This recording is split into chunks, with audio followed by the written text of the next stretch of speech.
¿Qué tal? Buenas tardes. Hoy tengo invitado a un gran amigo, Héctor Alvarado. Un gusto, Toño, que me hayas invitado a este podcast al Chile, ¿cómo se llama? Al Chile. Y así vamos a platicar, al Sí, de chilazo. hecho, esa es la intención, que platiquemos al Chile. Es un modismo mexicano, Claro. puede considerar, hablar al Chile. Es como decir la neta, ¿no? La verdad. O te voy a hablar sin... También Sí. otro que hay es a calzón quitado, ¿no? Calzón quitado, A pero calzón como quitado. dicen los centennials ya, A calzón quitado No. y con el chile. sin filtros. Exactamente. A calzón quitado y sin Chile. Excelente. Muy Héctor, mexicano, ¿no? gracias por aceptar mi invitación y No, con mucho gusto, Toño. tú sabes de que este proyecto se encarga de un ecosistema de medios digitales. Ya lo platicamos un poquito y quiero que seas parte, como todos los posteriores invitados que vamos a tener, y nos colaboren para hacer una gran comunidad que se llame Al Chile. No, muchas gracias a ti por invitarme, por iniciar este proyecto que me habías platicado hace, pues que unos 4 años. Sí, bastante. Yo me acuerdo cuando ibas allá a la coordinación o cuando nos veíamos en un café que me empezabas a platicar y ahora ya está cristalizado. Al final de cuentas, las cosas que uno va pensando, soñando, platicándole a los demás, se van haciendo tarde o temprano. Sí, fue un sueño. Sí, Fíjate que en su momento quise ser innovador, sí. pero ya ahorita ya voy. Te alcanzó rápido. Ya voy en la colita de todo, o sea, de todo lo que se llama el sistema de podcast. Pero también no le había encontrado un objetivo muy claro. No quería hacer un podcast más del montón o de lo que ya existe, que todos sirven para algo, Sí. pero yo quería hacer, destacar un poco. Y nuestro objetivo es hablar de las virtudes de los humanos. Quiero hablar de tus virtudes como Héctor Alvarado que has adquirido durante toda tu vida. Héctor Alvarado, ¿de dónde es oriundo? De aquí, de Zacatecas. Yo nací en el Hospital San José, como muchos zacatecanos, ahí en la fresón, López ¿no? Velarde. Sí, Fresón, mi mamá tenía No billete. Excelente. Pues quién sabe cómo le haya hecho mi madre, pero ahí... Más bien, porque así éramos ahí- todos los papás. Ahí nació. Sí, así somos, todos los papás. Capaz que estaba bien lleno el IMSS y, Yo y creo. no te tocaba nacer La allá. subrogó, Yo sí ¿verdad? nací en el IMSS, sí. Y bueno, toda mi infancia la viví en la colonia Buenavista, ahí donde están los transformadores por la Prepa 4. Ahí pasé toda mi infancia. O sea, sí eres- Era vecino del ferrocarril. Si eres gente de barrio, Sí, claro, sí. esa gente de barrio, Sí. ¿qué te acuerdas de haber sido gente Me acuerdo de, mucho... de barrio? Así? Bueno, me acuerdo, por ejemplo, yo nací, mi mamá vivía con mis abuelos, yo no conocía a mi padre biológico hasta que yo tenía 32 años. Muy grande. Ajá. Y yo viví toda mi infancia con mis abuelos. Mi mamá se casó después, cuando yo tenía como unos 3, 4 años, se fue a vivir con su marido, tuvo a mis hermanos y yo me quedé con mi papá Alfredo y con mi mamá Cari, que son mis abuelos al final de cuentas. ¿Viven? Sí, claro, mi abuela. Tu abuela. Mi papá Alfredo murió hace 15 años. Bastante. Sí. Bueno, te dejó encaminado. Sí, claro. Muy bien encaminado. Fíjate que él murió 2 días antes de que se acabara el gobierno de la licencia Amalia. No, hombre. Sí, ya estaba yo ahí. Sí, ya estaba yo. Ya Bueno, trabajaba.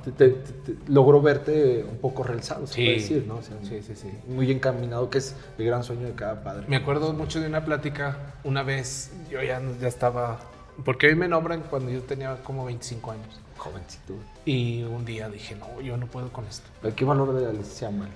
Sobre todo de ella, sí. No, y qué buenos resultados. Y se fajó porque, pues, cuando me nombra, dicen, ¿qué? ¿No lo vamos a comer en 2 días? Porque el gremio Es de rudo. los comunicólogos es rudo. Es rudo. No es fácil. No es O sea, sencillo. ni pertenecer ni nadar ahí. Sí, es complejo, cada periodista es una superestrella del periodismo. Sí, claro. Y sí lo son. Para mí, Sí. bastante de ellos. Sí, Todos.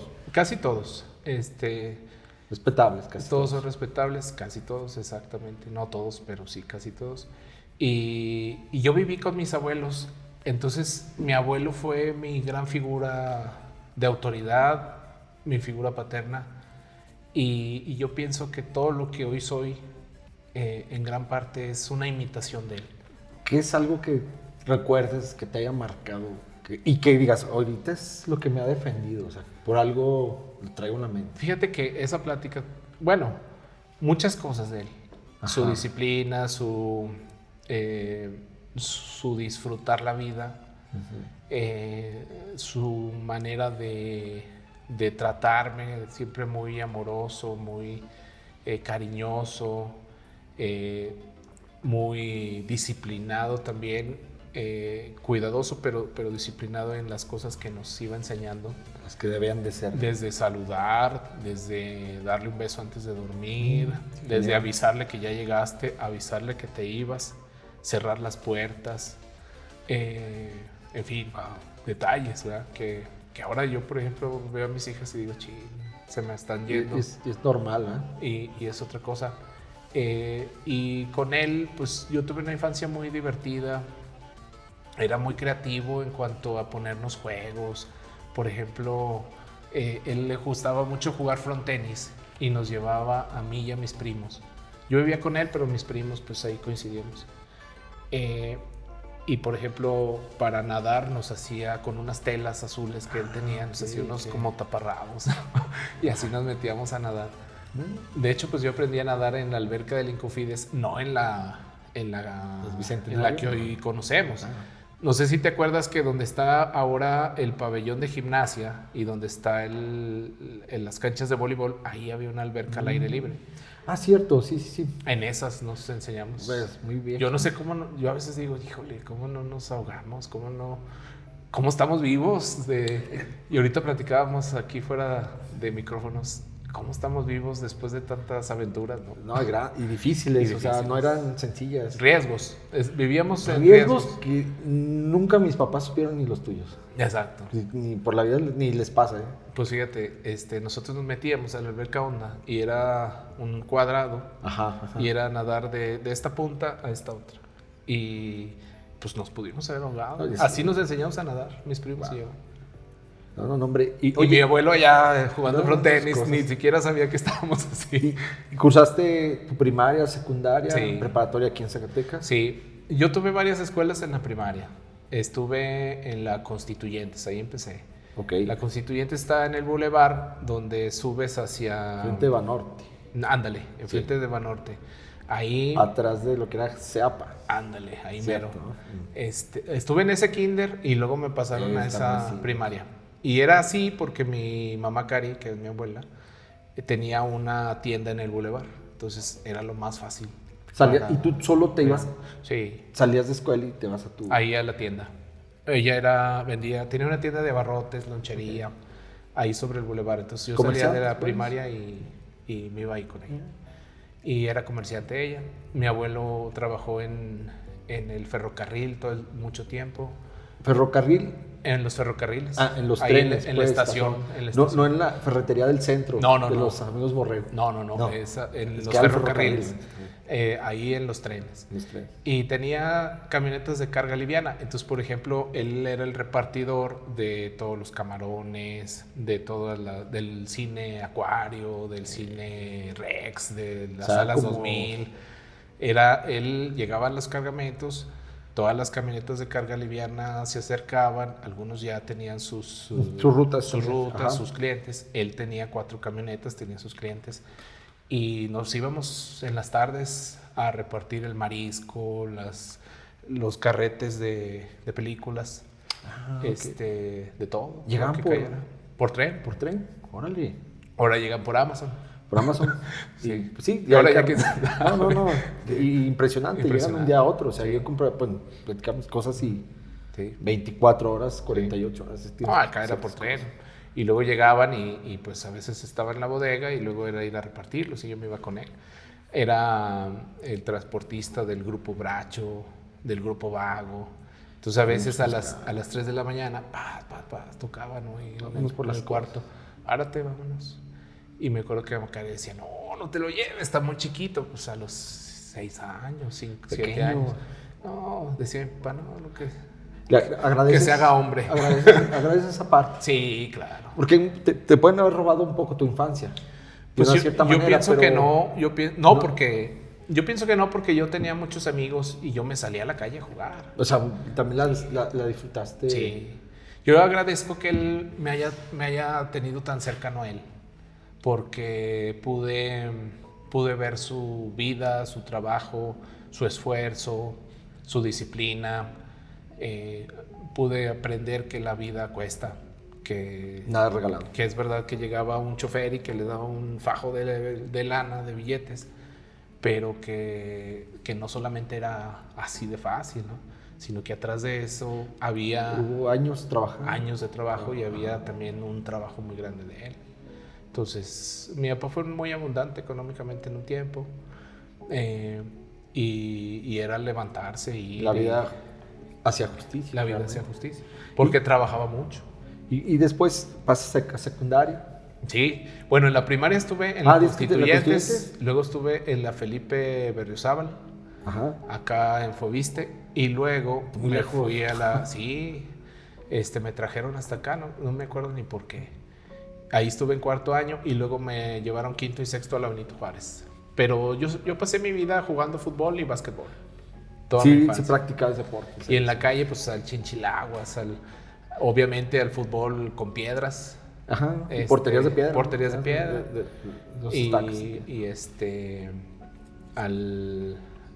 al burro, ¿Cómo se llama? no me acuerdo, que te ponías así, inclinado así entre varios y luego brincabas y... Oh, eso que te rompían la columna. Que te rompían la columna. La espalda. Y luego era bien botana porque... No, sí. Sí. Y cuando era niño, íbamos a pedir el muerto, ahí todos los de la colonia, y yo me iba disfrazado de momia en una bicicleta que tenía. ¿Ya tenías bici? Era la... Sí tenía bici. Era la única momia Pues en bicicleta. Autónoma. Sí. Entonces ya salí de la Benito y entré aquí a la Pedro. En ese tiempo me mandó mi abuelo a vivir con mi mamá, y mi mamá vive aquí en el Carmen, Aquí arriba. aquí arriba. Entonces me vine a vivir aquí con ella, y estaba en la Pedro Vélez cuando recién empezó la Pedro Vélez, que estábamos aquí y donde ahora es el centro de rehabilitación ahí en Guadalupe. Y luego duré ahí poco, como unos 3, 4 meses, porque mi mamá se fue con su marido a vivir a Concepción del Oro y me llevó para allá. Y allá duré... Fuiste oriundo, pues, también de Concha del Oro. Conocí Concha del Oro. Vivía allá, haz de cuenta, me fui cuando estaba como a la mitad del primer semestre de secundaria. Me fui, allá terminé el primer año de secundaria. Sí, es cierto que toda la gente ya tiene pedazos de metal. Pues fíjate que... O sea, es como un mito, sí. No, pero Hombre, allá y es una zona mercurio. minera impresionante. Dicen Sí. que mercurio. Sí. Que juegan con mercurio. Es Sí, real. y con pepitas de oro. Tocó, o sea, Sí, con piedras de oro. Y sí, es una región muy rica y muy pobre. Ajá. Muy rica en cuanto a metal, en cuanto a oro, plata, cobre, todos esos metales, algunos preciosos, algunos de industria. Ajá. Y muy pobre la comunidad, gente que vivía en casas prácticamente de puro block, de cartón, de adobe, en el cerro. Tenía compañeros en la escuela que vivían en el cerro, literalmente, en un cuarto así como donde está tu estudio, pero pues ahí toda una familia, ¿no? Con así en pobreza, pero era muy divertido y era gente muy, muy amable. En Concha del Oro a mí me trataron de maravilla. Tienes buenos recuerdos, pues. Sí, y muchos amigos que ya no vi, pero que recuerdo con cariño, a Omar, a Oscar, a Juan, a muchos. Sí. Concha del Oro, bueno, yo lo conozco, nomás lo conocí por alguna cuestión política. Ibas de grillo. Fui y acompañé a varias personas, ¿sabes? Pero pues es muy distinto. Sí. Allá la diversión era irte a un cerro que le decían el Grasero, que en realidad era un cerro, eran jales de la mina. Eran jales Peligroso de la mina. también. Sí, peligroso. Te digo que... Y es un cerro que tú lo ves y es una montaña negra por completo. No sé qué material sea ahí. Y arriba hay una cancha, o bueno, había en aquel entonces una cancha de softball, de básquetbol, y ahí nos íbamos. Y de Concha del Oro, ¿cómo es que regresas? ¿Regresas a prepa? Bueno, allá mi mamá se regresa, ella sola, y me deja allá. Me deja allá con su esposo, con el papá de mis hermanos. Ella se trae a mis hermanos. Y yo duro allá como 6 meses solo. Me iba en el camión, fíjate, tenía yo como yo creo que la edad de mi hija ahora, unos 13 años. Y yo me iba de Zacatecas a Concha del Oro solo en el camión. Y te bajabas. Y me bajaba allá y me iba a la casa. ¿Harías eso con tu hija ahorita? No. ¿Por qué? No, porque, quién sabe. Fíjate que ahorita que platicábamos fuera del aire decíamos todos los peligros que vivimos y que no nos dábamos cuenta.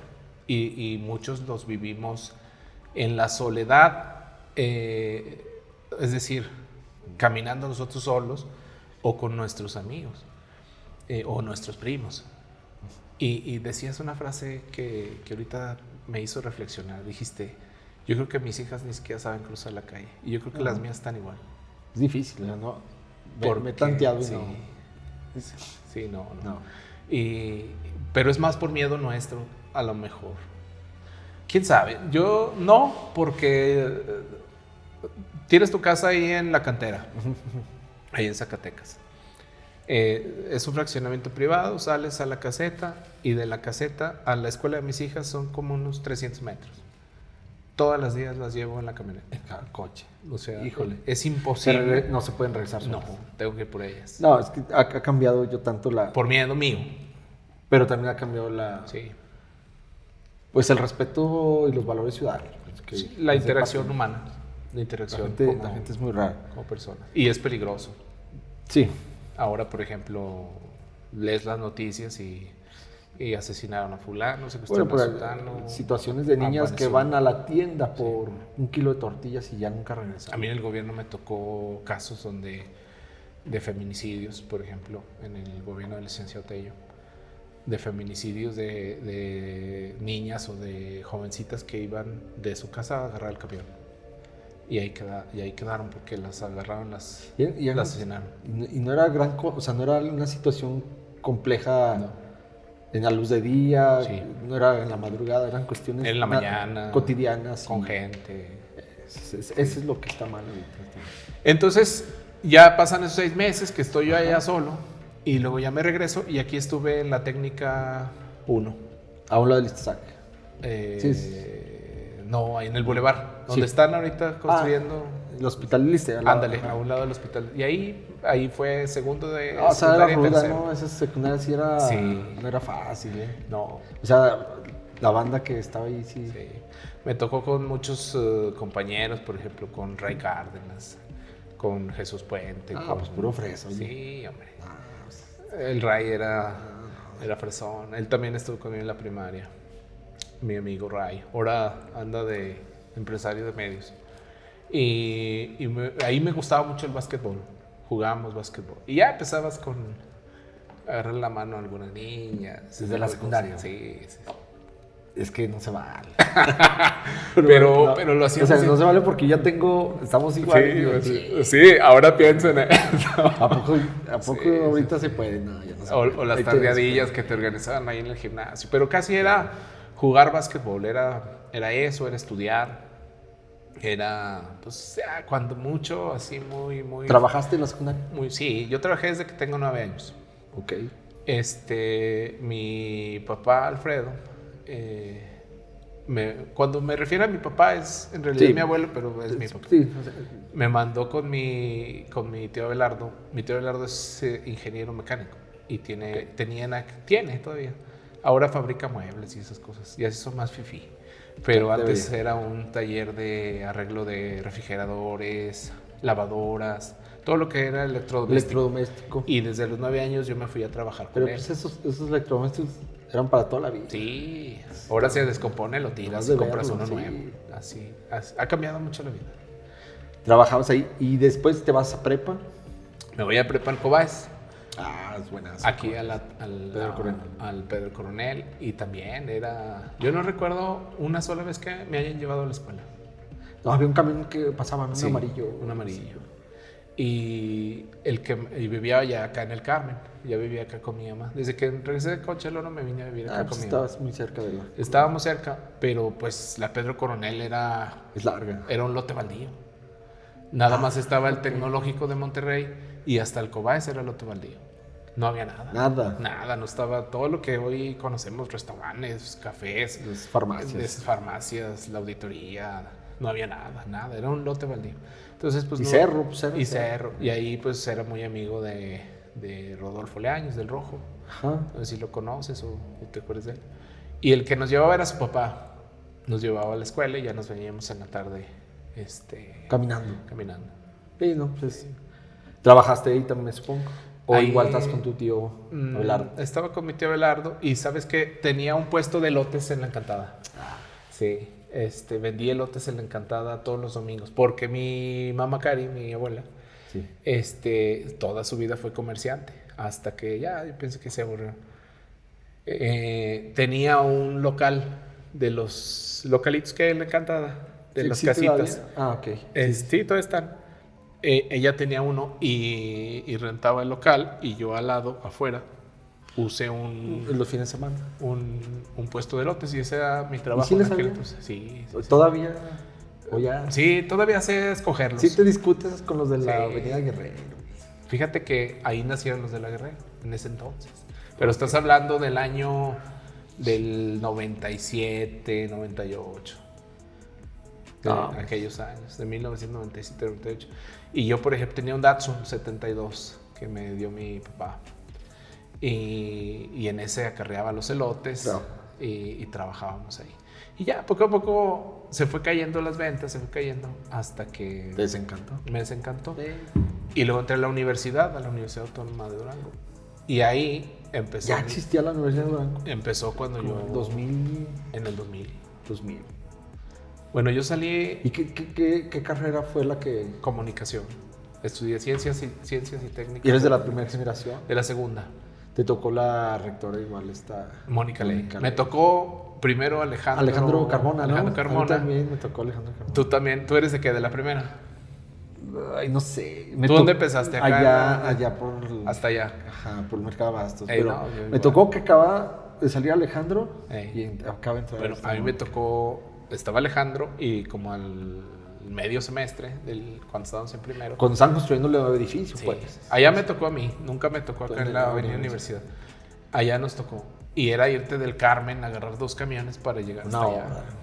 No, más. Si salía de mi casa, entraba a las 7. A las 7. Si salía de mi casa a las 6, ya iba tarde. Entonces tenía que agarrar el camión, tenía que caminar de aquí del Carmen a la Secretaría de Educación, ahí pasaba el camión, hasta la que ahora conocemos como Plaza Bicentenario, antes Ex Central Camionera, cruzar todo el centro hasta donde está el 15, que es Avenida González Ortega, y de ahí agarrar el camión para ir hasta allá. Por frente donde es turismo. Donde es turismo ahora. Y dentro de ahí de la facultad de ahí, de la Universidad Autónoma de Durango, me supongo que algún maestro sí te marcó, o sea, sí te dio como... Pues hay maestros que dices, qué bueno que me dio clases, qué bueno que me tocó. Sí, hubo varios. Pero en mi caso personal me sirvió mucho trabajar desde muy joven. Cuando yo estaba en tercer semestre, empecé a trabajar en la radio. La primer radio donde yo trabajé fue en Estéreo Plata, como operador. Le movía ahí a la consola. Ahorita estábamos platicando que la consola era enorme. Hoy es hasta en la computadora, ¿no? Sí, ya. Pero no era un monstruo. Y era ahí, trabajar ahí en Estéreo Plata y en la Te tocó la era digital. Empezaban los Compact Discs. Sí, la era digital. Y me enseñó Ana Celia Caldera, Chuy Torres, Goyo en la Super G. Y yo iba y veía, realmente no era un trabajo porque no me pagaban. Ahí muévele. Sí. Y luego, por ejemplo, los sábados me programaban para ir a poner música nada más. Yo ahí nunca hablé ni nada. Y un día llegó don Juan Enríquez y dice, a ver, ponme tal canción y ponme tal canción. Y yo ahí buscando los discos, ¿verdad? Para podérsela poner y que se escuchara en la radio. Sí. O sea, y un día llega el licenciado Esparza, ya ves que es bien amable, y me dice, pues te quiero decir que se acabaron tus prácticas. Muchas gracias por lo que nos ayudaste. Dios te bendiga. Me corrió la... Sí, o sea, a veces le digo... No fue para escalonarte. No. Yo pensé que Me corrió. que en su buen sentido del humor te iba No. a subir de grado. No, me dio. Muchas gracias por tus prácticas, pero estás contratado. Estás ¿verdad? estás invitado O sea, como dicen, ¿te cepilló? a desalojar. Sí, me cepilló. Y luego, mi ¿Pancho tío- cuánto lleva ahí? No, Pancho es una O sea, dices que institución. del 2000. Pues mira, estás hablando del 2000, 2001. No, pero bueno, la historia de Estéreo Plata la forja Pancho Esparza. O sea, el tiempo que tenga Estéreo Plata al aire es él. Es Pancho. Y además Pancho es una súper, ese sí es una súper estrella de la comunicación. Sí. Y es una institución, o sea, es alguien a quien yo admiro y quiero mucho, somos amigos, al igual que contigo. Y no, Pancho es... ¿Qué no sabe, no? Sí, que no sabe. Que no sabe. Y además cuidar el prestigio y tener la autoridad que él tiene actualmente todavía. Qué interesante. Es muy interesante. Ojalá venga pronto. Algún día lo tendremos. Y lo entrevistes. Y yo estoy seguro que sí. Sí, porque es un buen hombre.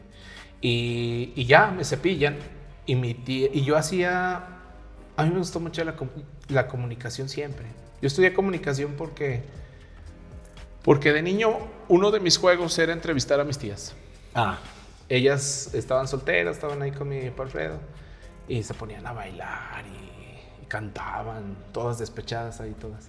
Mi tía América, mi tía Güera, mi tía Beck, mi tía Lorena, mi tía Adriana. Cantaban. Y yo las entrevistaba, ¿no? Porque pues ellas eran las artistas y yo era el entrevistador. Pero ellas te decían, a ver, ven, No, yo. O sea, tú. Y un día las obligué a que me compraran una grabadora. Y de hecho, mi tía América tiene cassettes todavía de mis primeras Qué padre. entrevistas. Yo tenía unos 3, 4 años. Wow. Entonces, siempre me llamó mucho eso. Luego, yo admiraba mucho... Yo veía a Jacobo Zabludovsky desde que tenía unos 2 años. Y todos los días. Diario, porque todos los días mi papá Alfredo, yo dormía... No con ellos, pero en el mismo cuarto que ellos. Ajá. Y en el suelo. Me acuerdo que me ponían la colchoneta y era mi cama ahí en el suelo, porque me daba miedo en uno de los cuartos. Y él veía las noticias, entonces me aventaba Chespirito y luego las noticias con Jacobo. Era una forma muy distinta de comunicar. Sí, claro. Había que ver a Jacobo para que supieras lo que pasó en el mundo. En el mundo si era, no sabías. era nuestra única manera de conocer que existía algo alrededor de nuestra comunidad, ¿no? Mi abuelo veía a Jacobo y leía El Sol, de Zacatecas. ¿Periodismo no? ¿No te tocó? ¿Participar en periódicos? En periódicos no. ¿Columnas? No, me tocó, bueno, entonces así me voy enamorando de la comunicación, del periodismo, de la política. Luego veía yo mucho a José Ramón Fernández y la mesa que tenía de los protagonistas a las 2 de la tarde. Me gustaba mucho su manera de debatir, claro, de hacer polémica. Confrontar. Yo soy americanista de hueso colorado y él me gustaba cómo atacaba a la América. ¿verdad? Pero atacaba a Televisa, ¿no? A Televisa, o sea, ese discurso crítico que le dio tanto a él. Y a Faitelson y a todos sus... Y antes no lloraban. Ni decían, no lloraban. Ni te escribían en Twitter. Ni aguantaban vara, ¿no? La clásica que ¿cómo se llama ahorita? Que a los jóvenes les causa angustia, ansiedad. Sí, no. Eran fuertes aparte. Sí. Y además estábamos siendo educados por una generación muy fuerte. ¿Tú crees que esa educación o esa modalidad de... Sí, era fuerte. O sea, ¿tú crees que dicen que nos hizo daño? No sé si nos haya hecho daño, porque al final de cuentas somos hombres de bien y mujeres de bien, las que son damas. Y teníamos temor de Dios, por así decirlo, pero en realidad no era de Dios, era de nuestros padres. Y de la disciplina que ellos nos porque metían. había cinto y guarache. Así o sea, es. la neta, sí. Así de sencillo. Por ejemplo, yo nunca fumé en mi vida. Ajá. Porque tenía miedo de que mi papá me oliera y así me iba. Y eran golpes, ¿sabes? Sí. Ahí no había... A ver, eran golpes. ¿Era violencia? No. Sí era. Sí, no, es que... Sí era. Pero hoy... Es que ahorita... No, pero hoy sí es violencia. Los meten a la cárcel. ¿Ese día era violencia? Hoy los meten a la cárcel. ¿O era parte de la educación? pues ese día era violencia y era parte de la educación. Sí, se consideraba violencia. Sí. Bueno, no se consideraba, al contrario. Incluso yo, por ejemplo, las abuelas de mis hijas a veces me recomiendan darles una nalgada. ¿A ti no te encargaron con el maestro de tu escuela? Sí, claro. Yo estudié en la escuela González Ortega. Sí. Tuve un maestro que se llama Apida Conrado. Sí. ¿No te aventó un gizazo? Sí, no, el borradorzazo. Sí. O no te pasó. Amigo de mi mamá, o sea, mi mamá era maestra. Pero pues no sé. ¿Con el metro? Sí, no. De lejos. Sí. Te puedo pasar que 5, 6, 8 metros. Sí. Pasa la cabeza. O a mí me tocó que me pasaran al frente y no, volteé para el pizarrón. Sí. Y con el metro, pum. Sí. En las pompis. A mí me encargaba. Maestro, ahí está que se las acabó la maestra Silvia. Sí. Ya no tengo. No, pues ya, genética, mi estimado. Pero a mí sí me acuerdo que me encargaron ahí. ¿Se lo encargo? Sí. Y yo, ¿qué? ¿Me encarga o qué? No. Sí. Pero yo muy obediente, sometido. Sí. Pero sí me llevaba que reglazos así. Sí. Pero no lo veía, o sea, yo no sentía que... Pues no considerábamos que fuera violencia, sí, ni que nos agredieran, ¿no? Que me brinqué de una reja a otra reja, que me llegué a salir de la escuela, situaciones así, y cuando me reprendían. Yo en la prepa me salía mucho. Entonces ahí sí ya el maestro sí nos ejecutaba, pero son otros tiempos, digo, sí. Pero yo no lo consideraba violencia, ¿verdad? Como era como algo... No, ni nuestros padres, al contrario, había una frase que decía, ahí se lo dejo con todo y pompis. Entonces te portabas mal y órale. No, yo nunca vi que llegue una mamá a reclamar. No. Oiga, ¿por qué le pegó a mi hijo? Va a ver, no sabe con quién se mete, señor. Ahora hasta derechos humanos queremos ir y todo, ¿no? Bueno, ahora está prohibidísimo. Pero ¿tú crees que también la vocación de un maestro es distinta? Sí. Aquellos eran maestros como... duros. Pero con vocación. Con una gran vocación. Esa era su vida. Porque sí te querían, ¿eh? Sí. A mí, así como me daban mis reglazos, me abrazaba, o sea, vente, quién sabe qué, y... Les traje una cosa. Te escuchaban. O sea, un refresco así, no sé. Sí. O sea, me tocaban la que estaba comprando y me formaba atrás de él en la cafetería. No, no es cafetería, es tienditas. Y ellos pagaban. Y si estaba así atrás de él, Toño, ¿quieres un refresco? Sí, y me daba un refresquito. Sí, sí. Pues cuestiones que se llaman... Y yo, por ejemplo, a veces me encuentro a mis maestras, a la maestra Silvia, a la maestra Brenda. Okay. Y no, me saludan con gusto y yo a ellas. ¿Las aprecias? Sí. Sí, claro. Sí. Sí te marcan, sí. Sí. ¿Pero qué te marcan? ¿Sientes cariño o respeto? Respeto, mucho respeto y cariño, porque son las personas que al final de cuentas te enseñaron a leer, a escribir, te enseñaron que 2 más 2 son 4 y que tienes que andar recto por la vida. Que no puedes robar. Que no puedes faltarle el respeto a tus mayores, que no puedes ser abusivo con los demás, que ese tipo de valores que hoy te hacen un hombre o una mujer de bien, que aporta a la sociedad. Útil. Y al servicio de tu comunidad, ¿no? De todos. Sí. Digo, en mi caso me ha tocado que sin conocernos me has sido fraternamente muy accesible, has trabajado muy bien conmigo en otros, antes sin conocer, sin ser amigos. Nos conocimos cuando yo trabajaba en el PRD, me acuerdo. Ya me acordé. Cuando el PRD era el PRD. Cuando el PRD era el PRD. Bueno, ya estaba ya había cruzado la curva. Sí, ¿verdad? Pero sí era muy... El PRD fue uno de los mejores partidos que ha habido en México y en el mundo. Construyó mucho.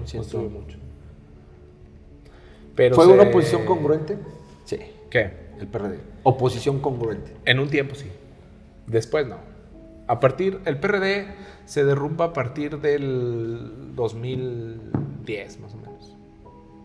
2012. Después de que López Obrador pierde la primera elección. La segunda. La segunda, porque es cuando los chuchos firman el pacto por México con Peña Nieto y con el PAN y ya se constituye el PRIAN en ese entonces. Y ahí el PRD de arremado, la verdad.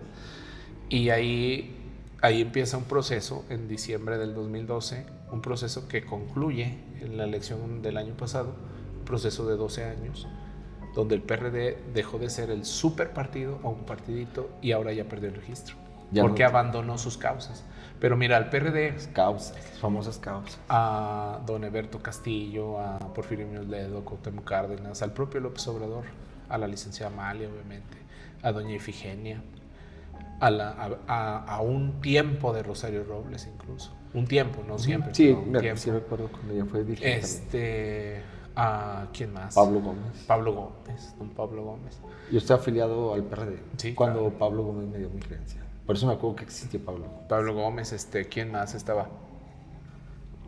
Ellos construyeron, por ejemplo, la apertura para que las mujeres tuvieran equidad en la participación política. Las mujeres y, y el gremio, bueno, le llamamos el lobby LGTB. Sí. Yo también tengo conocidos que ellos tuvieron espacios ahí, la primera vez que tuvieron espacios. Gracias al PRD existió el IFE, se constituyó el IFE, ahora INE.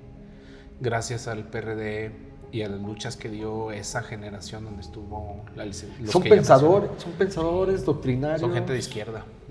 Natural, real. O sea, no fueron de conveniencia.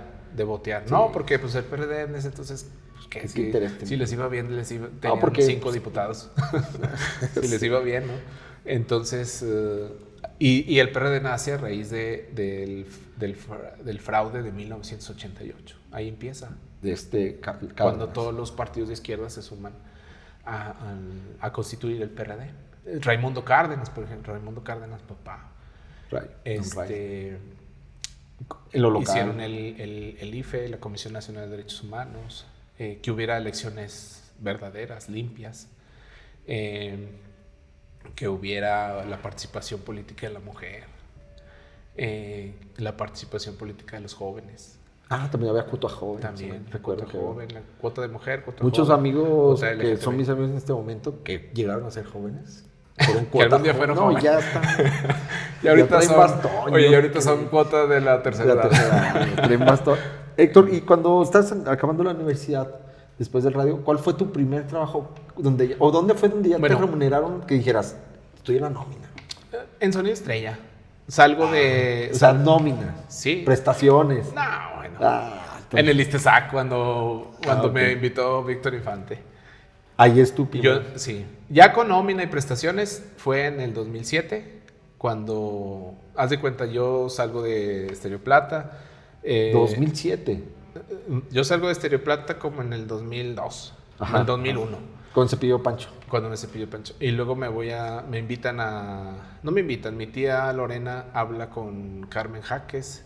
Carmen Jaques habla con Laurita Jaques y me invitaron a un programa que se llamaba Causa Joven Radio. Y realmente quien me enseñó a mí a hablar en micrófono, a reportear, a todo, fue Laura Jaques. Ella tenía el programa El Planeta. Sí, ella coordinaba el Causa Joven Radio y luego me invita ella al Planeta y, por ejemplo, había un concierto, había cosas así que le invitaba, una exposición que la invitaba. A ella no le gustaba ir y me mandaba. Nos sentábamos todas las tardes en el Café Jax que ella atendía, ahí en el Condesa, y me revisaba las notas, me fue enseñando. Me ponía ejercicios de dicción. Yo no podía leer una línea en la radio, me ponía muy nervioso. ¿Por qué? No sé, me ponía muy nervioso. ¿Crees que todo se logra con práctica? Con trabajo. Constancia. Y debes tener vocación, obviamente. Te debe gustar. Si no te gusta, pues no llegas a hacer esa práctica. Porque te aburres, te vas a otra cosa. Entonces, y siempre que he platicado con amigos, yo les digo que, más o menos, tengo unos 25 años que no me he levantado a trabajar. Haces bien. O sea, a lo que voy. Porque te gusta lo que haces. Yo digo que a veces yo platico y trato de comunicarlo de una manera amigable, de una manera funcional, este comentario. Yo tuve la fortuna, es una fortuna, de haber entrado y haber escogido una vocación a la primera. Sí. O sea, no fue como que primero estaba en una actividad. No experimentaste. No, fue como que yo siempre tuve un objetivo de hacer lo que yo hacía. Sigo haciendo. No me levanto a trabajar. Sí me levanto a hacer lo que me gusta. Hacer tu vocación. ¿Sí? Lo que me gusta. Todos los días. Y hay días que son cansados, feos, y de 2 días que no duermes. Y sí me ha tocado más en campañas y así, pero yo sí escogí esa, no sé, ¿se escoge? Sí. Pues ¿O quién se sabe. lleva o qué? El corazón te va diciendo, la vida te va diciendo, tu voz interior, yo pienso que tu ser interior te va diciendo. Mi papá por estaba aquí, en por acá, contra, por acá. Dice, ¿a poco Mi mamá también. ¿a poco de dibujitos vas a comer? Mi mamá incluso me llevó a inscribir a fuerza al tecnológico de regional para estudiar computación. Estamos... Y hice el examen y quedé. Pero no, un día hablé con mi papá, con mi abuelo, y le dije, oiga, hable con su hija porque no, yo no quiero estudiar eso. Yo quiero estudiar Pues sí, comunicación. sí. Donde quieran ustedes, pero comunicación. ¿Y tú a tus hijas qué les vas a transmitir? ¿Crees en eso? ¿Crees en esa parte? Sí, porque... ¿O estás sobre alguna vocación que dices, es que esta es la que está de moda y te va a hacer millonario? Pues yo les doy como opciones, ¿no? Ajá. O sea, les digo, mira, por ejemplo, a mi hija Jimena, que es la más grande, le digo, piensa en algo que te guste primero, que tú vayas a ser feliz en eso.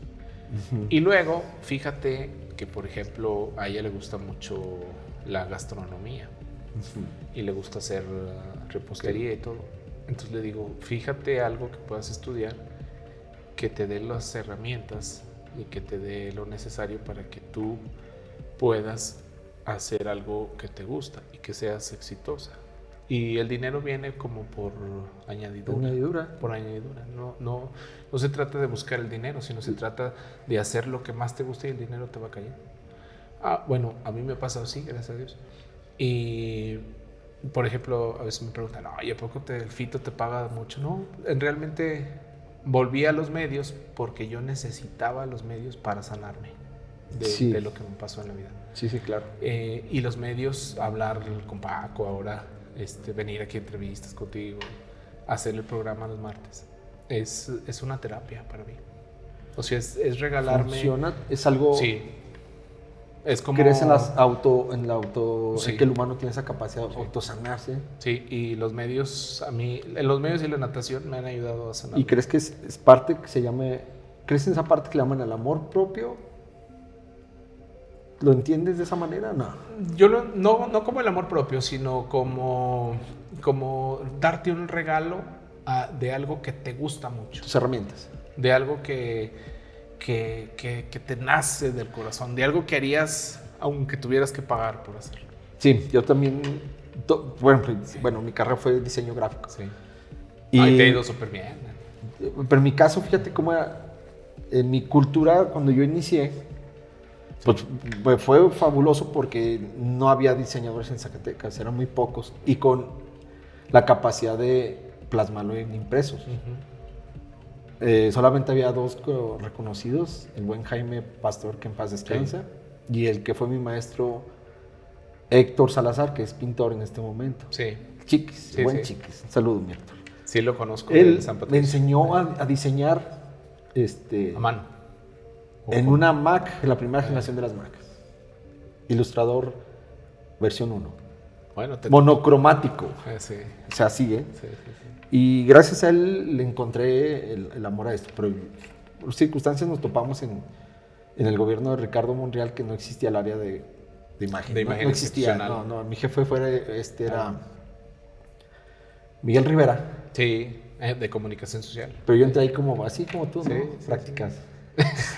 Pero bueno. Lo bueno es que a ti no te cepillaron. No, hombre, ¿qué crees? Nada, mejor ni digo. Porque después ahí se va a enterar el diputado federal, exgobernador, que a mí me metieron en la nómina hasta el 3er año. Sí. A medio sexenio, pero yo ya decía, oiga, ¿por qué a mí no me pagan? Pero me exigían diario. Sí, claro. Llegaba. Eras voluntario.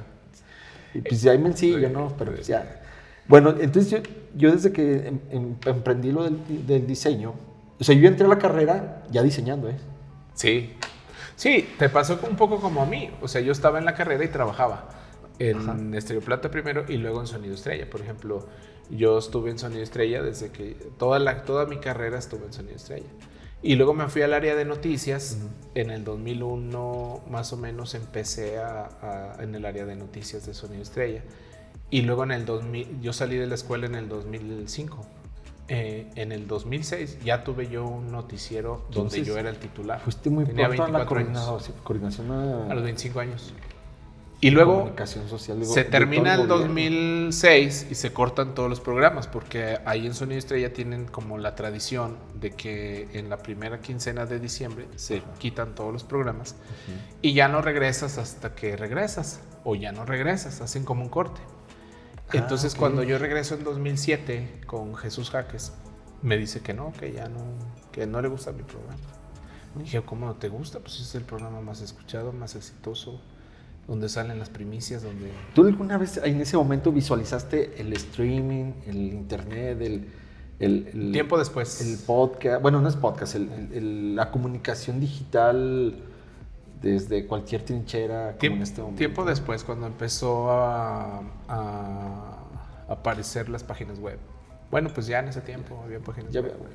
Ya había web, ya todo era leer las noticias en el Reforma, el Universal. ¿Qué opinas de la muerte sistemática del periódico impreso?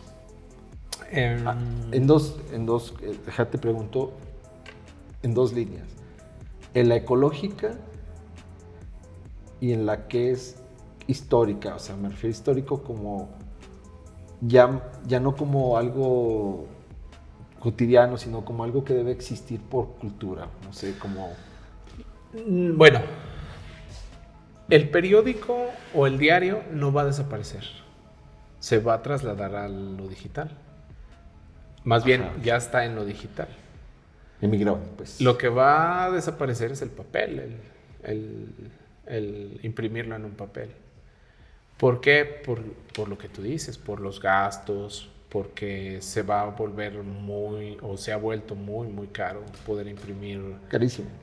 Un millar de periódicos. Ya es más, ¿cómo le llaman? Más artesanal. Sí. En este momento, hacer algunas invitaciones de papel o hacer unos periódicos es más artesanal que algo ocurrente y que de diario se hacía. Sí, en caso de los medios, de los periódicos, pero van a estar en lo digital. Hoy, por ejemplo, El Sol sigue siendo El Sol, nomás que ahora lo ves en el digital, o ves su página web, o ves sus redes sociales, pero sigue siendo El Sol. NTR, Imagen, Jornada, Codiario, todos los medios hoy están en digital. Ya están emigrados. Y ya los descargas y los distribuyes por WhatsApp. Utilizan otra red social. Claro. Los descargas de su página web o les tomas capturas de pantalla en el caso del Sol. Algo de interés. Haces tu... Sí, ya por ejemplo la Jornada por Telegram te entrega el PDF de lo que ellos supuestamente van a imprimir, que quién sabe si sigan imprimiendo. Yo hace algunos siglos pocos. que No, no sí veo. Tienen algún proceso de impresión. Sigo de cerca Yo, algunos periódicos. por ejemplo, tengo sin leer un periódico impreso. Yo pienso que desde que salí del gobierno de la licencia Amalia. Yo, déjame te digo cuándo fue. También tengo discusiones con uno de años. los directores sobre ese tema.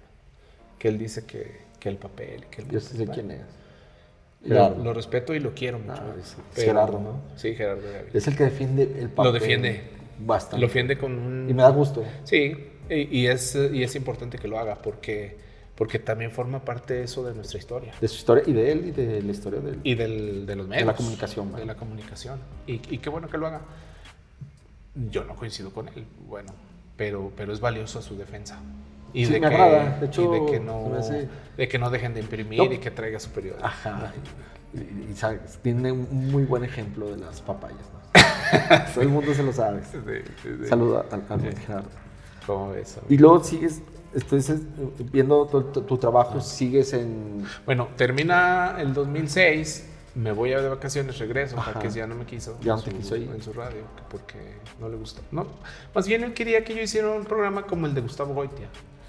Y honestamente nunca ha sido mi estilo. Gustavo es el rey de la radio porque él tiene ese estilo pero lo construyó, ¿no? Sí, él lo construyó. No es de que se pare una persona hoy y empiece a hablar de una manera similar y yo decía, pues no le voy a ganar a Gustavo Goitia, porque además Gustavo Goitia está en una estación popular y Sonido Estrella no era y no es como una estación popular, un segmento y nada más. Y Gustavo Goite, tú ve a donde estén construyendo un edificio, una casa. Ahí está, Gustavo. Me ha tocado. Muchas veces. Entonces la gente le habla y le denuncia. Y aquí hay un bache y acá no pasó la basura. Y ahora que está tan de moda, ¿no? Y no han venido por el colchón de Rodrigo. Y él quería algo así. Y yo, pues la verdad, no tenía ese ánimo. Y en ese momento, ¿o cómo es que me quedo sin trabajo? Pero ¿cómo es que conoces a Amalia? ¿Por el PRD? Bueno, Amalia ya era gobernadora y ella a mí me tocó cubrir su campaña de gobernadora. Pero ¿cómo entraste? ¿Quién te metió? Y ella fue a mi primer programa de radio, donde yo ya era el titular. Ella lo inauguró. Ella era gobernadora y fue. Y luego, cuando yo me quedo sin trabajo, me encuentro al licenciado Víctor Infante en una graduación. Se graduó, creo que mi primo, no me acuerdo quién. Sí, mi primo Abelardo. Que, por cierto, él es el rey de la natación zacatecana. Y lo saludo. Yo ya pues me había desempeñado en la política, conocía a la mayoría de los políticos, me conocía. Pero por el medio, ¿eh? Por el medio, sí. Y me dice, oye, a ver si platicamos, nos vemos tal día en mi oficina. Y voy. Y a las 2 de la tarde me dice, oye, ya vete, ya son las 2. Y yo, ¿qué crees? Ya no tengo programa. Es que ya, pues ya estamos a ver si algún día me vuelven a hablar. ¿Cómo crees? No, pues sí. Y ahí él me dice, autorízame decirle a la licenciada Amalia que te vengas a trabajar conmigo. Ok. Yo dije, ¿yo en el gobierno? No, hombre, gracias. No, hombre, sí, que mira, yo tenía en ese entonces como unos 24 años. No, 24. Y yo no quería entrar al gobierno porque según yo, era un periodista muy crítico del gobierno. Y no se comía. Y sí, era rudo. Pero bueno, no se comía de crítica.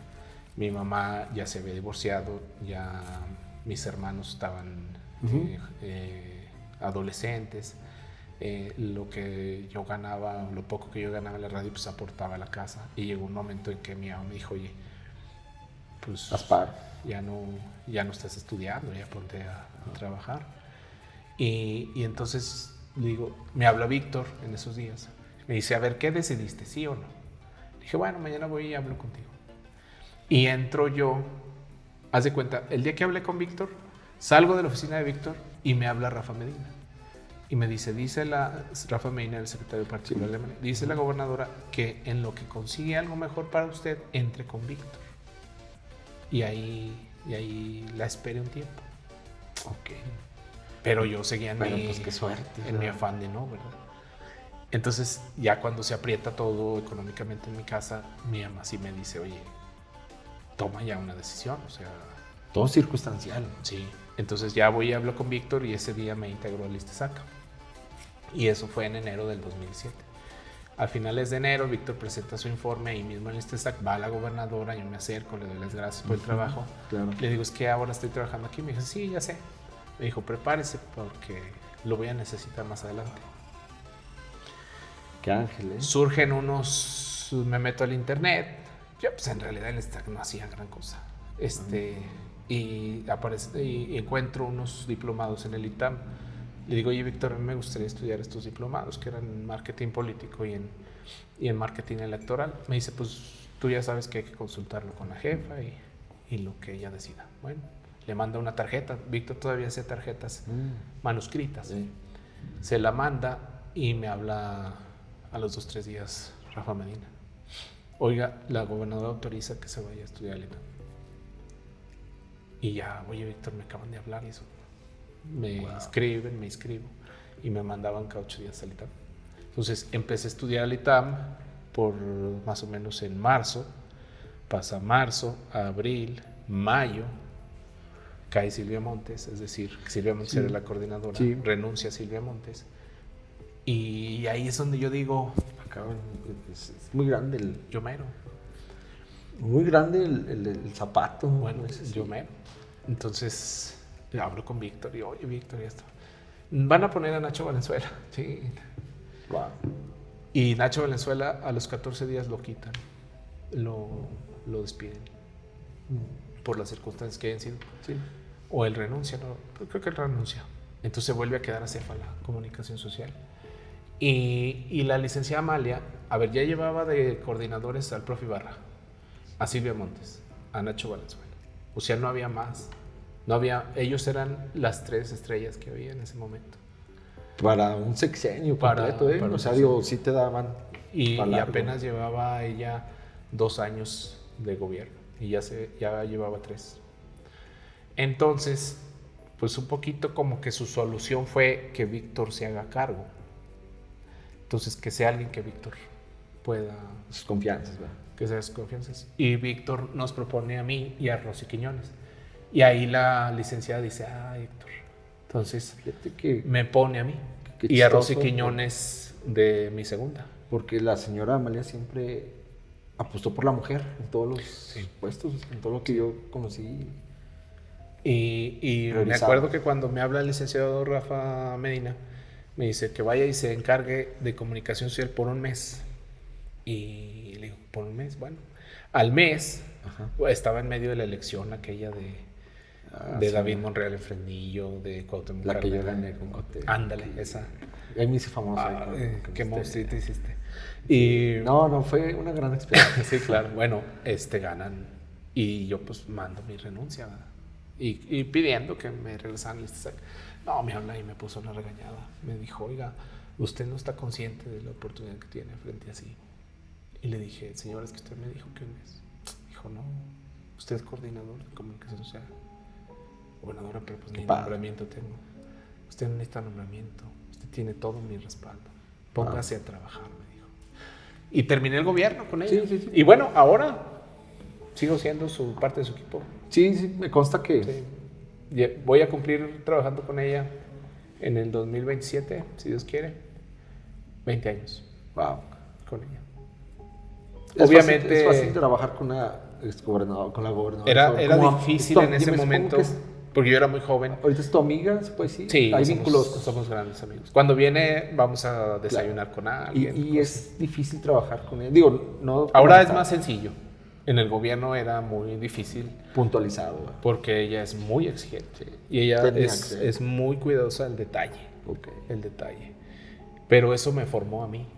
Realmente yo me formé gracias a ella. A las circunstancias, ¿no? Profesionalmente. Yo creo que te tocó... Me tocó una gran maestra. Sí, te tocó un buen lugar, o sea, digo... Sí. Y aguantó porque cuando a mí me nombran, pues oye, se habían acabado al Don Nacho en 15 días. Pues a mí no me daban ni 2. El gremio es rudo. De comunicación en la ciudad, en el estado de Zacatecas, todos los comunicadores tienen su nicho, su espacio y no lo ceden. No lo prestan, ¿eh? No lo prestan. Y además generó mucha envidia que alguien tan joven llegara a esa posición. Sí, es que eras muy joven. Muy joven. Si fuéramos amigos de antes y en este momento me dijeron, oye, me van a invitar a comunicación social, ahorita te digo, sí la armas. Ahorita. Pero en ese momento, entonces, no, es que difícil. Y también hubo una parte del gremio, minoritaria, gracias a Dios, que no quería que yo fuera. Pero hubo otra, sobre todo la gente de Pie a Tierra y mis compañeros de escuela. Son bastantes los de... Sí. Hay una asociación que me respaldaron. De Pie a Tierra que yo los conozco gracias a Dios a todos. Que me caen muy bien todos. Y cuando fue la fiesta del Día de la Libertad de Expresión, fueron para respaldarme. Y ahí agarré vuelo. Y hubo gente que quiso quitarme, hicieron... Intereses, ¿no? También hay intereses, pero ya claro. Son los otros niveles, ¿no? Sí, porque ahí se maneja dinero, mucho. Y piensan que es de ellos. Y piensan que se puede, yo pienso que se puede tomar todos, y no. Y que es de ellos. Siempre yo pienso que algunos medios grandes piensan que ese dinero les corresponde por antigüedad, por herencia, por Y en tradición. realidad una parte sí la invierte el Estado en ellos. Sí, pero yo alguna vez estuve en contacto con los medios ahí, con una situación. Y yo sí me cuestionaba esa parte. Yo he trabajado en gobierno, claro. Tú lo sabes. He sido parte alguna vez de... ¿Has sido diputado? Sí, también. Que esa es una cosa maravillosa, no por el hecho de haber sido. Sino la experiencia, ¿no? Okay. No, y sí hice algo, Sí. Y ahí está congelado la ley de arbitraje médico del Estado. Sí, recuerdo. Y se congeló porque yo era muy, muy novato y no supe subirla. Y sigue congelada. Y tocabas intereses, ¿no? Bastante. Sí. Pero ya, déjame digo, ¿qué me dejó a mí? Regresando a los medios. A mí me dejó las ganas de cambiar muchas cosas. porque algún día vi cuánto poder se maneja y Sí. lo cerca que estás de hasta de un gobernador y que tú dices, así no se debe trabajar. En el gobierno de Tello yo te diría que la coordinación de comunicación social era más importante que las que tiene gobierno, por ejemplo. Sí, manejas la... A ver, vamos a cerrar este En el bloque gobierno de esa Tello. parte. Con Amalia... Hoy, un sexenio anterior de Tello, y ponle, la era digital, la era de la comunicación. Yo pienso que las comunicaciones, la área de comunicación en un municipio, en un gobierno, en una empresa, Sí. si no está muy vinculada a la actualidad, o sea, si no estás caminando los pasos que da el futuro, Ujú. te estás quedando atrás ante tu sociedad, ante tu objetivo. Ujú. Yo siempre he pensado en este momento que la congruencia te alcanza y te rebasa. Sí, de acuerdo. ¿Cómo lo plantearías? Si tú volvieras a... Digo, no, Ni lo mande Dios. Ok. Yo ya viví Qué bueno, dos. exacto. Yo viví 2 veces Dos la hijos. silla del dolor y no Ok. quiero volver a estar sentado. Excelente que digas que nunca volverías. Entonces... Bueno, no te digo que nunca volvería. pero No quiero, no no me quieres, gustaría. pero yo pienso que no vas a volver. Entonces, si no piensas, si no Oye, vas a volver... oye, el otro día alguien le dijo a la licenciada Amalia, dije, oye, le dijo, ya merece mejor suerte, diputado, senador, algo, Pero algo justamente es a donde yo quiero llegar contigo en este momento. ¿Por qué piensas, independiente, yo no sé ni quién está en este momento en la coordinación, digo, le Yo deseo tampoco. suerte, le deseo suerte. Yo digo tampoco y les camino deseo que les vaya bien, ¿no? Ajá, Que les al deseo bien final- a todos, Sí. a todos porque yo sí quiero a toda la gente de Zacatecas, la verdad. No, y aparte es una institución muy noble. como Entonces, dices. ¿por qué? ¿Qué harías tú en este momento? ¿O qué es algo que dirías? No que lo veas mal, ni que estés fijándote la viga en los ojos de alguien, sino que digo, ¿qué ves mal? ¿Qué harías tú en este momento del futuro de la comunicación, gobierno, política y sociedad zacatecana? Para este gobierno en específico, volver a lo básico, a lo más básico de la comunicación política. La Y gente de pie, los volver a lo periodistas. básico, es decir, a las entrevistas, a los publireportajes, a los reportajes, a las conferencias organizadas, sistemáticas, continuas, a dotar a los medios de información a través de boletines, fichas informativas, infografías, etc. ¿Crees que falta información, Sí, pues, sí. en el medio? Sí, y volver a lo básico y volver a, por ejemplo, tapizar la ciudad con hoy, por ejemplo, creo que todavía están anunciando el Festival de Julio de hace 2 años. Sí, hay cosas de Navidad. Y así. O sea, volver a lo básico. Y volver a lo básico es ¿Crees que la sociedad aprovechar. no tiene la narrativa o la circunstancia correcta que de es- cada cosa, de lo que está sucediendo? Es que el gobierno no se comunica. Es que el gobierno vive en una burbuja donde piensan que... Así les funciona. Pues no les funciona porque tú ves las encuestas de aprobación. Ok. Acaba de salir ayer la encuesta de aprobación del segundo piso. 85% de los zacatecanos están en contra de esa obra. Sí, claro, yo digo, yo conozco el tema, pero digo, pues de qué se va a hacer, te lo digo aquí, ¿Y sabes lo van qué? a hacer. Sí, lo van a hacer. O sea, se va a acabar ese... Sí, pero vas a gastar 3.600 millones de pesos Más. en una obra donde la gente te va a estar mentando a la madre por la obra. Y van a usar la obra y te van a seguir mentando a la madre. ¿Por qué? Porque no la han sabido vender ni comunicar. Y no lo han hecho porque están como en un rollo así muy elevado, ¿no? Como que... A ver, ¿crees Como que el TikTok y... Sí, es importante. O sea, no van a lo básico. No van, pero lo básico... La esencia, ¿verdad? De la lo comunicación. básico, la esencia de la comunicación. Sí, el TikTok tiene un público. Tiene un sector, tiene una target, cantidad de gente, sí. un target, una edad, un específico. Pero ¿y todo lo demás? El que le entiende un poco a los medios digitales, como el TikTok, Instagram, Facebook. No se va a meter a ver una página del gobierno. El que sabe, o sea, una gente que sabe, yo no sé, pero poquito que he leído. El algoritmo trabaja conforme a los intereses de la empresa TikTok, a los intereses de la empresa Facebook y a los intereses de Instagram. Claro. Si TikTok te quiere enseñar una obra o una narrativa positiva, pero no quiere. TikTok quiere que veas el vato que trae la moto con un acelerador y un escape de oro. Y ahí enfrente entonces, un producto que el celular te haya escuchado que te interesa. Entonces, sí, porque todos postean todas las publicidades así de esa manera. Y el que sabe dice, yo no puedo comunicar en base a un algoritmo natural o orgánico que le llaman, el orgánico, y pautando menos. Simplemente necesitan una comunicación efectiva y una estrategia de comunicación. Claro. Y usar todos los medios. Mira, si usando todos los medios y todas las empresas de medios es difícil. Coincidir. Ahora, haciéndote caer en el rollo. Es que los likes, ¿no? Le llamamos, sí. se llama el rollo de los likes. Sí, entonces, la aceptación. Y creo que eso David, como es un hombre que no sabe de medios, y no tiene alguien que le diga. Un asesor, bueno. No tiene un buen asesor que sea franco con él. Por ejemplo, no tiene alguien que le explique por qué tiene que ir a reconciliarse con Pancho Esparza. Claro. Porque todos los días lo aniquilan. Sí, o sea, él puede hacer la mejor obra y Pancho se la destruye al día siguiente. Ajá. Yo estoy viendo ese tema todos los días. Entonces, no tiene alguien que se le... No que se le imponga, que sea honesto con él, que diga, oye David, no te puedes estar peleando con los periodistas, no te puedes estar peleando con los medios. Todos los gobernadores se han peleado con algunos periodistas. Sí, pero no con todos al mismo tiempo. Con todos, correcto, sí.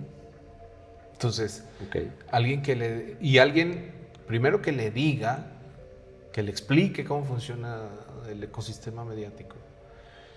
Y segundo, que le opere el ecosistema mediático.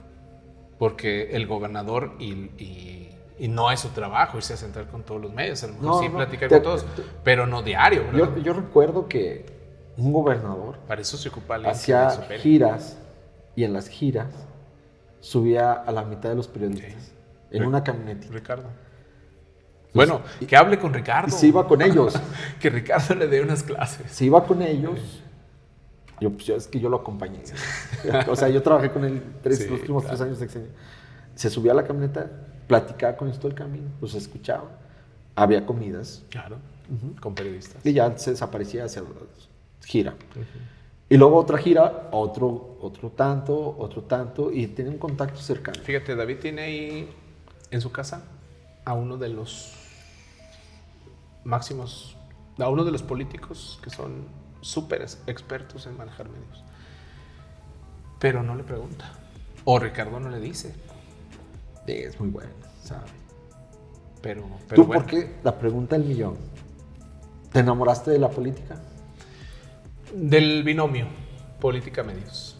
Política-comunicación. Hiciste hiciste un posgrado en marketing político. Maestría. Bueno, hice los diplomados en ITAM y luego la maestría. Ok. En mi sexenio de descanso. ¿Y que te enamoraste te hace feliz? ¿O sí, cómo te mantiene? Me gusta mucho. Encontrarte ahí. ¿Cómo te encuentras? Es como una vocación. Yo al final del gobierno de Tello, casi yo me quedé hasta el final del gobierno de Tello por un asunto de orgullo. Porque dije, no, a mí no me van a tronar. Y se oía un año, ya que va de salida. Y yo dije, no me van a tronar. No me van a tomar. O sea, fue un asunto. Yo hasta dije, déjame ver. De orgullo. Déjame ver Lector antes de que lo cortes. Fue un asunto de orgullo. Y pero me quedé hasta el final del gobierno. Y me mandaron auditorías y... Pero qué bueno, ¿no? Sí, porque hoy duermo tranquilo. Qué bueno, sí. Porque digo, ya estoy auditado, ya tengo el papelito de que no debo nada. Entonces, ya... No hay nada que... Que no había, pero además, por ejemplo, pues que falta... Es un voto de confianza, ¿no? Tal cosa ahí. Sí. Es un voto de confianza, finalmente. Para andar en la calle con la frente en alto. Sí, tranquilamente. Y le agradezco. Que en ese entonces yo no lo entendía. Porque decía, estos culeros. ¿no? Fuego amigo, ¿no? Pues sí, porque fue el secretario de gobierno el que me los mandó. Ajá. Pues fue, al final de cuentas, él también recibía órdenes. Pero hoy yo digo, qué bueno. Qué gracias, ¿no? Y ahí hiciste política en ese momento. Sí, claro. Sí. Es a lo que de hecho, en el gobierno de Tello la coordinación fue muy política. Fue muy política y más porque sobre comunicación social se recargó todo el tema de la pandemia. Obviamente sobre salud, la atención médica, ¿verdad? Pero había funcionarios que pues prácticamente se fueron de vacaciones, que estaba cerrado Ciudad Gobierno, estaba cerrado todo. Pararon todo. Pues, si está cerrado mi chamba y mi oficina y yo no tengo nada que hacer, pues en mi casa, ¿no? Ajá. A atender las indicaciones de la pandemia. Y comunicación no. Comunicación fue cuando más trabajo tuvo y cuando todo el gobierno se recargó en comunicación social. Wow. Fue fuerte. Sí, fue fuerte. Pero ya salimos bien. ¿Y qué sigue para Héctor? Pues irnos al programa porque ya se nos hizo tarde. Ir por mis hijas e ir al... Fíjate que ahorita estoy en una empresa privada, asesorándolos en una minera. Y soy inmensamente feliz ahí. He encontrado... ¿Te falta algo? Me ha renacido el gusto por la... Sí, claro. Me ha renacido el gusto por la comunicación ahí. Y es otra dinámica, es otra responsabilidad, es otra manera, pero soy feliz ahí. Y bueno, mi colaboración con la licenciada Amalia siempre, ¿no? Haberle apoyado para que con el puro nombre aquí en Zacatecas sacara más de 100,000 votos. Y algunas... y algunos microperforados. Sí, no, sabes que yo siempre voy a colaborar con toda la gente que ha sido buena conmigo. Sí, y nada, pues estoy contento. Ahorita tengo una responsabilidad personal, que es cuidar a mis hijas. Y sí hago cosas profesionalmente, pero ahorita lo más importante es eso. Es mi prioridad eso. Y gracias a Dios. Pues todo su tiempo, ¿no? Sí, y gracias a Dios tengo chambas o doy asesorías de comunicación, como estas dos que he mencionado, que me permiten atenderlas. O sea, como no son de tiempo completo, como fue la coordinación de comunicación social, es increíble. me permiten atenderlas y me permite también pues, tener sustento económico. Sí. ¿Cómo ves? Héctor, pues te agradezco mucho, amigo, que me hayas atendido y que hayas aceptado esta invitación, que también hayas confiado en mi proyecto, porque pues, te lo he platicado desde hace 4 años, se me atravesó la pandemia justamente. Yo siempre trato de servir para algo, o sea, me ha gustado que mi energía siempre se canalice para algo que sirva para mi comunidad. Los pocos meses que fui funcionario y político ahí en la hiciste Cámara, cosas interesantes. hice cosas que ningún político había hecho y hasta se llevan a reír de mí, pues oye, hasta digo, un coordinador ahí de la banca dijo, ¿cómo de 3 meses va a venir a hacer una ley si estos que tienen 3 años hicieron una ley del mole, patrimonio inmaterial, y yo venía a hacer la ley de arbitraje médico? Bueno, total de que yo siempre, a lo mejor la vida me ha forjado así a ciertos golpes, a molde de golpes, pero este es un proyecto que se tardó. Pero se ya tardó está aquí. Más. Y hoy fue su primer capítulo. Y yo te deseo mucho éxito. Gracias por acompañarme. Requiere mucha constancia, requiere mucha disciplina. Y sé que tú la tienes y la vas a sacar adelante. Vamos para adelante. Espero que se requiere que se aproveche todos los medios. Todos. Sí, y gracias por atender el ecosistema de medios como te lo planteé. Y que a cualquier persona que tengas ahí en el ojo no la recomiendes para que... Y sobre todo me gusta mucho esta visión que tienes de entrevistar gente que ha hecho algo socialmente y que a lo mejor no es tan conocida. Que no tienen un reconocimiento. Nadie los puede meter. Por ejemplo, yo te di el caso del maestro Omar Espino, que es el maestro de natación. Él es un nadador que estuvo a punto de ir a los Juegos Olímpicos. Espero que nos acepte la invitación también él. Y el de Rafa, y el joven de Rafa, que es olímpico en matemáticas. Sí, esperamos hacer este ecosistema más grande y una comunidad para que el Estado también tenga... Yo digo, el gobierno que haga su trabajo y los que tenemos oportunidad de estar en otro canal hagamos otro trabajo. Sí, ya nos tocó ser cantineros, ahora seamos felizmente borrachos. Así es. Amigo, gracias. Te agradezco, Héctor. Te lo aprecio mucho y y espero que sea muy exitoso tu podcast. Lo va a ser. Sí, yo deseo que sí. Tiene buen objetivo. Sí. Muchas gracias, Héctor. Gracias, Tom.